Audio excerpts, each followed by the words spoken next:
મુશ્કેલીઓની અંદર પણ, અડચણોની અંદર પણ. કારણ કે આ વસ્તુ કરવી જ છે ને કરવા જેવી છે, 100% સાચી વસ્તુ છે. તો એને માટે આપણે કરવી જોઈએ. અને આ એક મોટી તમે કહો સમાજ સેવા કહો તો પણ સમાજ સેવા છે. સમાજમાંથી જે દૂષણો વ્યસનો આ બધા છે, સમાજનો દૂષણો છે, એ પણ આની અંદર આપણે લોકોના વ્યસન મૂકે, જીવન સદાચારી બને, એની આર્થિક સ્થિતિ સારી થાય, એની સામાજિક સ્થિતિ સારી થાય, કુટુંબિક સ્થિતિ સારી થાય. આ બધા પ્રશ્નો આની અંદર આવી જાય. એકલો ખાલી ધર્મની જ વાત આપણે કરીને બેસી નથી કે માળા ફેરો અને બધું ભજન કરશે એવું નથી. આની અંદર બધી જ જાતની પ્રવૃત્તિ, બાળક પ્રવૃત્તિ છે, બાળકોને સંસ્કાર મળે, બાળકો સારા થાય, યુવાનો સારા થાય, કિશોરો સારા થાય. આ બધાની અંદર જો તમે કોઈ સર્વાંગી આખો વિકાસ, જેને કહી ગયા સમાજનો ગયો કે દેશનો ગયો, કુટુંબનો ગયો કે ધર્મનો સર્વાંગી વિકાસ આની અંદર છે. એનો આપણે ખ્યાલ કરતા નથી, વિચાર નથી કરતા કે આ શું, પણ આ જ છે. બધી પ્રવૃત્તિની અંદર બધી વસ્તુ છે કે આપણા કુટુંબમાં સત્સંગ થયો એટલે કુટુંબનો બાળક હોય ને ભાઈ હોય, કાકા હોય, પતિ પત્ની હોય, આ બધાને લાગુ પડી ગયું અને એ બધાને સત્સંગ થાય. એ વાતો પછી આપણે લઈને કોઈ સમાજની અંદર જઈએ તો સમાજના માણસોને વાત કરીએ તો એને પણ આ વસ્તુને લાગુ પડી. એમ કહેવાનું શું છે કે દેશ સેવા કરો, તો દેશ સેવા પણ આ જ છે કે સારા માણસો દેશમાં થશે તો દેશની સેવા છે. પણ સારા માણસો દેશમાં ના હોય તો શું થાય? સારા એટલે કંઈ કોટ પાટલું ટાઈ પહેરીને એટલે કંઈ સારા છે, ચશ્મા પહેરીને કાનૂની કોડે આ એટલે કંઈ મોટા થઈ ગયા, સાહેબ થઈ ગયા, એ કંઈ સારાની વ્યક્તિ નથી. તો એક આપણી જરૂરિયાતો છે કે આપણે સારો કપડાં પહેરવા જોઈએ ને ટાઈઓ પહેરવી જોઈએ ને આપણે જવાનું ઓફિસ એટલે એ બધું બરાબર છે. કપડાની આપણે વધારે વ્યવસ્થિત રાખવાનું છે એ નથી. વિશેષતા તો આપણા જીવનમાં કેટલા સંસ્કારો અને આપણી કેટલી સંસ્કૃતિ અને ભગવાનમાં કેટલી શ્રદ્ધા નિષ્ઠા, આ આપણું બધી શોભા છે. મહારાજે પોતે કહ્યું કે આપણી મોટપ છે ને લઈને છે. આ લૌકિક રીતની મોટપ મહારાજે ગણી નથી. છે મોટપ આપણે આવે તે કરવાની છે, જેને કોઈ ડિગ્રીઓ મળે, બીજું કરે, ત્રીજું કરે, એ તો આપણે કરવાની વસ્તુ છે. ભણ્યા ગણ્યા છે તેનો ઉપયોગ કરવાનો છે દેશ માટે, સમાજ માટે, બધા માટે. પણ આપણી મોટપ મહારાજ કે આજ્ઞા ઉપાસના એ કરી છે. જેટલી તમે આજ્ઞા શ્રીજી મહારાજની પાડો, જેટલી ઉપાસના ભગવાનની આપણને દ્રઢ થાય એટલી આપણી મોટપ છે આધ્યાત્મિક બાબતમાં. લૌકિક બાબતમાં તો બીજી મોટપો છે અને એ મોટપો આપણને જે મળે તો એનો આપણે ઉપયોગ કરવાનો છે અને એનો ઉપયોગ આપણે સત્સંગ માટે થાય આપણે કરવાનો.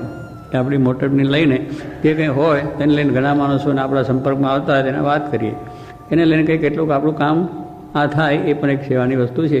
એટલે આ જે આપણે મહારાજનો જે આખો સંદેશો છે, શાસ્ત્રી મહારાજ, યોગીજી મહારાજ જે વાત કરી છે એની અંદર આપણે સર્વાંગી વિકાસ થાય એવી જાતનું કાર્ય છે. એને જો બરાબર આપણે સમજીએ તો પછી એ કરવામાં પૂરતો ટાઈમ આપણે આપી શકીએ. આપણો ટાઈમ ઘણો વેસ્ટ પણ જતો છે. આ દેશની અંદર તો પ્રવૃત્તિ છે 100% છે, આપણે સમજીએ છીએ કે એવી બધી પ્રવૃત્તિઓ છે કે જેમાં ટાઈમ કાઢવો પણ કઠિન થયો છે અને હોય દરેકની વસ્તુ, પણ છતાં એમાંથી જો કાઢવો હોય તો થઈ શકે. દરેક બીજા બધા કાર્યોમાં આપણે જો બધા સમય આપી શકતા હોય તો આની અંદર પણ આપણે સામાજિક પ્રવૃત્તિમાં પણ પ્રશ્નો આવીએ છીએ, ધંધાની અંદર પણ આપણે સમય આપવો પડે છે. આપણે એ બધા સમયની અંદર ખાવા પીવાના બધા સમયો કાઢવા પડે છે, કરવા પડે છે. એમ આની અંદર પણ જાણો કે આપણે 24 કલાકની અંદર 1 કલાક તમે આપો તોય વાંધો નથી. 10મો 20મો ભાગ તો મહારાજ કયો છે ધર્માદા કરવાનો, એ ધનનો કરવાનો, આ તો સમયનો પણ તમે કરી શકો કે ભાઈ આજે 24 કલાક રાત્રિ દિવસ છે, એમાંથી તમે 2 કલાક કાઢો તોય વાંધો નથી. 2 કલાક પૂરા કાઢો નહીં તો 1 કલાક કાઢો ને તો પણ ઘણું કામ થઈ જાય. મારે 1 કલાક આ સત્સંગની પ્રવૃત્તિ કરવી છે, ઘરની અંદર અને બહાર મારા આડોશી પાડોશીને જઈને મારે વાત કરવી છે અને બરાબર વ્યવસ્થિત કરવી છે. હું વ્યવસ્થિત એને તૈયાર થઉં અને વ્યવસ્થિત એને સમજાવું. એટલે આમ બહુ તમને ટાઈમ પણ મળે, સમય મળે અને તમારું કામ વ્યવહારનું પણ થાય, નોકરીનું થાય, બધું થઈ શકે. દરેક કામ થઈ શકે પણ નિયમિત રીતે વ્યવસ્થિત તમારો પ્રોગ્રામ જો ગોઠવી દો તો બધું એક વ્યવસ્થિત રીતે કામ થાય એવું છે. એટલે આખા દિવસની અંદર આપણે 1 કલાક જો ભગવાન માટે કાઢીએ તો થઈ શકે એવું છે, બની શકે એવું છે. તો આપણે વ્યવસ્થિત નથી અને એની ઉપેક્ષા છે કે આની કંઈ જરૂર નથી. અગર થશે હવે અત્યારે ટાઈમ નથી આજે એટલે કાલે કરશું, તો કાલે પાછું એનાથી ડબલ બીજું આપણું પ્રવૃત્તિ આવી ગઈ. આપણે કે મોટા થઈશું ત્યારે પ્રભુ ભજીશું, એમ કેટલાકને એવું પણ થાય છે. અત્યારે જુવાની અવસ્થાની અંદર પાછા આપણા જે બધા જે કુટુંબી હોય એ પણ એવું કહેતા હોય કે ભાઈ મોટો થાય ત્યારે ભગવાન ભજે. ગુણાત્યાન સ્વામીના બાપાએ ના કહ્યું કે મોટા થાવ ત્યારે ભગવાન ભજે, અત્યારથી આ શું લઈને માંડ્યા? તો એવું જોવા નીકળ્યા ગામો, ત્યારે બધા 50, 60 ને 80 વર્ષના ડોહા બધા બેઠા ચોરે ગપ્પા મારતા હતા. કંઈ માળાએ નહોતા કરતા ને કશું ભજન નહોતા કરતા ને રામાયણ કે ભાગવતની કોઈ વાતે નહોતા કરતા, ગપ્પો જ મારે કે આવો છે ને આવો છે બીજું. એટલે પ્રભુ કંઈ આપણને મોટા થયા પછી ભજાય એવું નથી. જ્યારથી સમજ્યા ત્યારથી ભગવાનનો માર્ગે ચાલવાનું છે. એટલે કેટલીક વખત આપણે આળસમાં થાય કે મોટા થઈશું ને નવરા થઈશું ને આ બધા મારું કામ છે પતી જાય એટલે કામ કરશું. કે આટલું 2 કામ છે મારા, જરા ધંધાનું કામ છે, જરા મારા 2 દીકરા પૈણાવાના છે, ફલાનું છે, એ કામ પતે એટલું થાય. પણ એ પતી જાય પછી પાછા બીજા 4 ઊભા થાય કે ના થાય. એટલે આપણે નવરાશ મળે જ નહીં. કોઈ દાડો નવરાશ મળવાની નથી. મારે કે નવરાત્રિને પ્રભુ ભજવા એવી કોઈ આશા રાખવી નહીં. સમજ્યા ત્યાંથી સવાર, અત્યારથી જ આપણે નાનપણથી સમજ્યા ત્યાંથી જ તમે ભગવાન ભજવા જ માંડો અને ભજવા જ માંડો. એવી એક આપણે એમાં ઉત્કંઠા હોવી જોઈએ કે મોટા થઈશું બધું નિરાતે કરશું. નિરાતે મળવાનું નથી, સમય મળવાનું નથી, કશું નહીં. એ તો આગળ ધંધા, પાછળ ધંધા, ધંધામાં ધ્યાન લગાવશો, સાહેબકા બંધા. તમે ધંધો કરો, બધું કરો, પણ એમાં ધ્યાન લગાવી દેવાનું કલાક ભગવાન માટે જ. સ્પેશિયલ બેસી જ જવાનું. ગમે તેવું હોય તો ભગવાન આગળ 5 કલાક, અડધો કલાક માળા છે, પૂજા છે. એમાં દરરોજ કહેવાનું શું હોય? માળા પૂજા કરવાનું. માળા પૂજા ખબર નથી, પૂજા છે. એ કંઈ આપણે આવે સત્સંગમાં બધું જાણે પણ ખબર નથી. હવે એવું ખબર નથી, મને પૂજા થાય ને માળા ફેરવ્યાની ખબર નથી, મંદિર જોયુંની ખબર નથી, એ કેવું કહેવાય? એટલે એ હજુ સમજ્યા જ નથી, એ માર્ગ લીધો જ નથી આપણે. પણ એ માર્ગ લેવાનો જ છે અને કરવાનો છે. બીજો ધંધો કેમ ગોતી કરે? નોકરીને માટે, બીજું ત્રીજું એને માટે કેટલાને મળી અને વાત કરીએ અને ફલાણું કરીએ. નોકરી ક્યાં મળે, ક્યાંથી મળે, કેવી રીતે મળે, ધંધો કેમ થાય, કેવી રીતે થાય, શું થાય, મારે કોને મળવું, કયા સાહેબ મળવું, આ બધું જ્યારે આપણે બધું લેશન કરીને પૂરું કરીએ ત્યારે આ ના થાય કે ભાઈ સત્સંગ ક્યાં થાય છે, માળા કેમ ફરાય છે, ધૂન કેમ થાય છે, એ મને એટલું ના ખબર પડે. પણ કરવું નથી. એટલે જે કરવાનું છે એ નથી થતું, ન કરવાનું બધું જ કરીએ છીએ. એટલે આપણે બે જરૂર છે કે આ લોકમાં આપણે શાંતિ રહે, આપણો વ્યવહારમાં શાંતિ રહે અને પ્રભુ ભજવામાં પણ શાંતિ રહે. એટલે નવરાત્રિને પ્રભુ ભજવું એવું સ્વામી ગુણાતીતાનંદ સ્વામી કહી દીધું છે. કોઈ આશા રાખશો નહીં કે આપણને એમ થાય કે આપણે મોટા થઈશું, જરા 2 કામ પતી છે, એ કામ આપણો પતેવો નથી.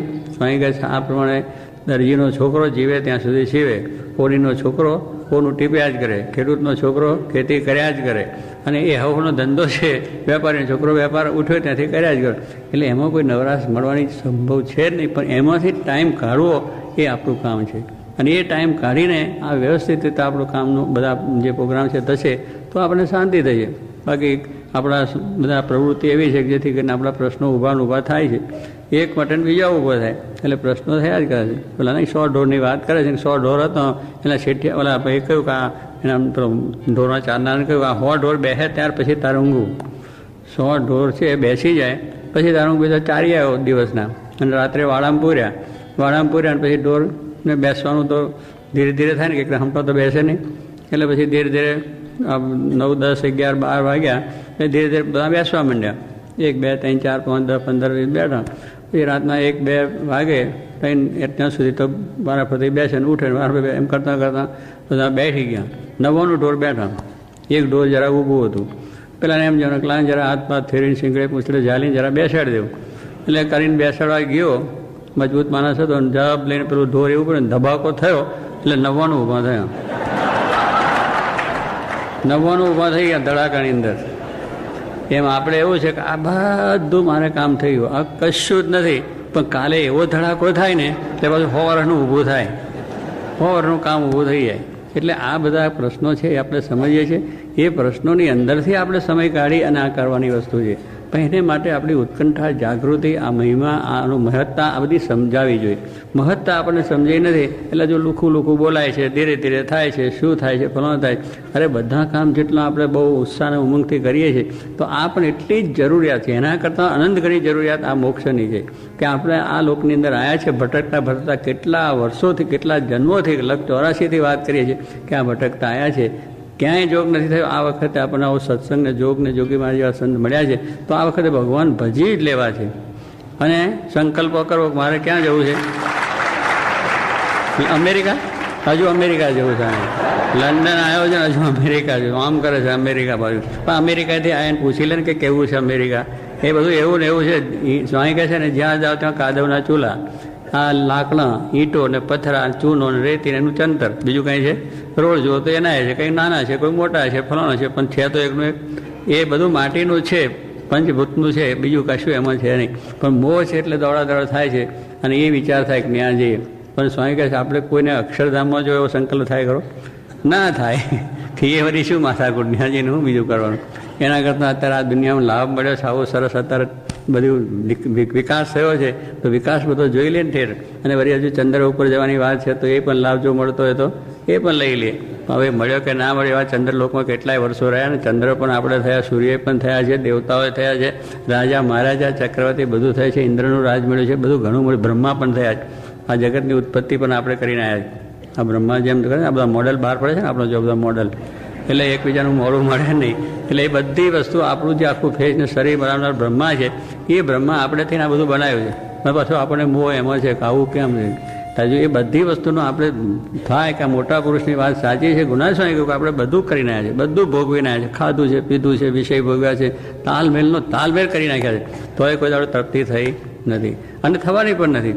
એ ભોગવો એટલે તૃપ્તિ નહીં, એને ત્યાગો તો જ થાય. એનો ત્યાગ થાય તો જ આપણે તૃપ્તિ થાય, જ્ઞાન થાય તો તૃપ્તિ થાય. બાકી તમે કંઈ ભોગવી લો ને પછી કંઈ વાંધો નહીં, ભોગવ્યા પછી ભોગવાનું ના થાય. તો એ આપણો મત નથી, આપણો સિદ્ધાંત નથી. તો બીજા એવા ઘણા મહાત્માઓ છે એનો સિદ્ધાંત છે કે દેહ મળ્યો છે એટલે ભોગવી લેવા માટે છે. મારે કે ના, જેટલું આવે એટલું ભોગવશો નહીં, ત્યાગ કરતા રહો. ઘણું બધું જ આવે, આ ભોગવા જઈએ તો પછી પાછું ચોટે, જીવમાં પેસી જાય, નીકળે નહીં. પાછો કાઢવા આવ્યા છે, ઘણા વર્ષોનો મેં કચરો ફર્યો છે, એ કાઢવા આવ્યા છે કે એને ભોગવા તો વધારે મનમાં પે, એટલે એને કાઢવા માટે આપણે આવ્યા છે. એવો નિશ્ચય કરીને આપણે જો કરીએ તો કોઈ જાતનો વાંધો આવે નહીં.